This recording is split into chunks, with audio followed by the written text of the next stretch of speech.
Uma das maiores dúvidas que as pessoas têm aqui na clínica, que elas trazem para a gente é por que eu sinto mais dor ao acordar e à medida que o dia vai passando eu sinto alívio dessas dores. Eu vou dividir esse vídeo em duas partes, eu vou falar de dois grupos aqui. O grupo de que sente mais dor no início do dia e o que sente menos dor no início do dia e mais dor no final. Vou inverter a jogada. Então vou começar pelo grupo que começa sentindo dor ao acordar.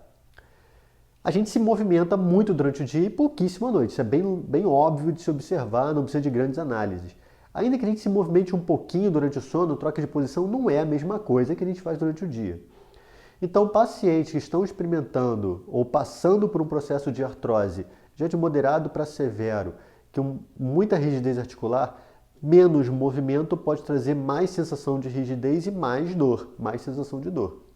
Então, durante a noite, pela baixa movimentação, a gente tem menos circulação sanguínea nesses locais, nas articulações, nos músculos, nos tendões, e tudo isso pode sim trazer uma sensação de dor ao acordar. Repara num animalzinho de estimação, num gato, num cachorro, eles ao se levantarem estão sempre se espreguiçando, é comum. É claro que para a gente, no dia a dia, é inviável ficar fazendo isso, mas na hora de acordar é bom dar uma espreguiçada, é bom preparar o corpo para começar a se movimentar.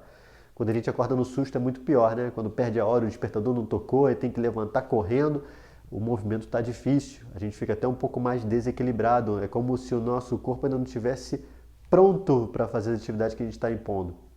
Então é normal, quando a gente acorda, sentir um pouco de dificuldade, um pouco de rigidez, a circulação sanguínea está diferente antes da gente começar a fazer essas atividades.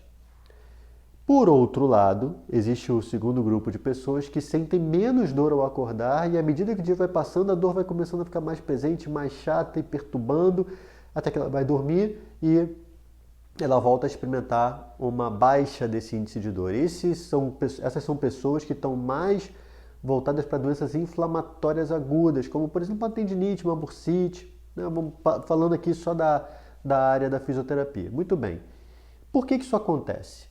A gente tem uma produção automática de um poderoso anti-inflamatório, que se chama cortisol. O cortisol ele é produzido numa glândula que fica logo acima do rim, que se chama suprarrenal. Repara que eu sempre digo, em anatomia a gente tem uma porção de nome, mas tem baixíssima criatividade. Então tem o rim, e em cima do rim tem a glândula suprarrenal, ela produz o corticoide. O cortisol, falando melhor.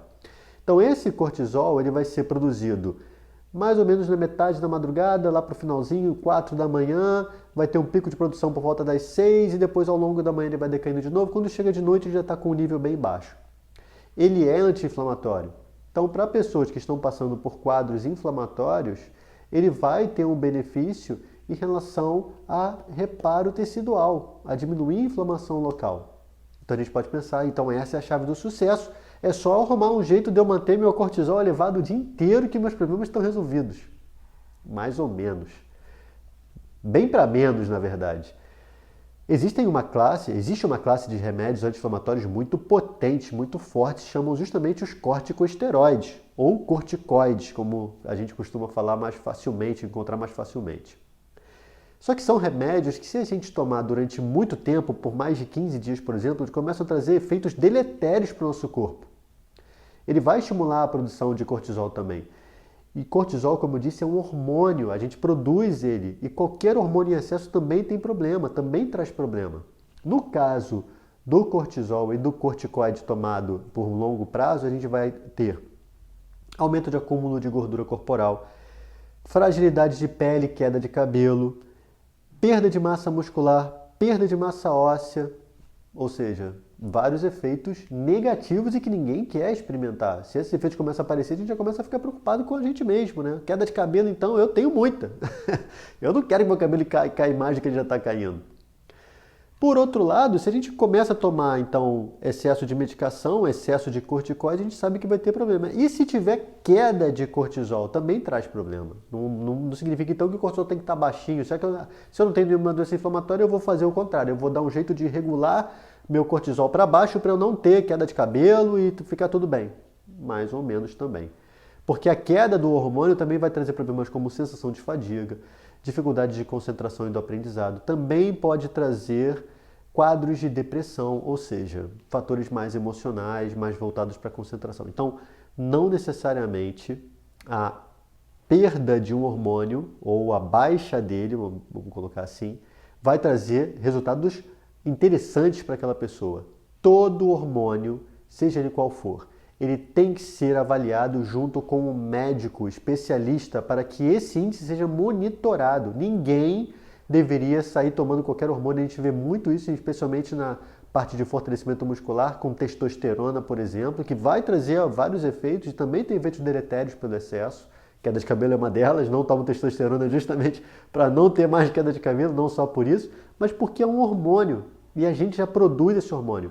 Se eu precisar tomar uma medicação para aumentar minha produção de algum hormônio específico, eu vou procurar um médico para ele avaliar se eu preciso disso ou não e se eu precisar, de quanto que eu tenho que tomar. Não é uma coisa aleatória que eu chego simplesmente no balcão da farmácia e peço uma medicação para começar a fazer os efeitos em mim porque eu acho que eu preciso. Nunca deveria ser assim e não deve ser assim, mas a gente sabe que acontece. Se identificou? Conhece alguém que acha que pode aproveitar esse conteúdo? Manda para essa pessoa, manda mensagem para o seu amigo, para o seu colega, para o seu parente, seu filho, seu pai, sua mãe, não importa. Aqui é conteúdo de graça e a gente está aqui para continuar distribuindo isso. Vamos em frente e até a próxima!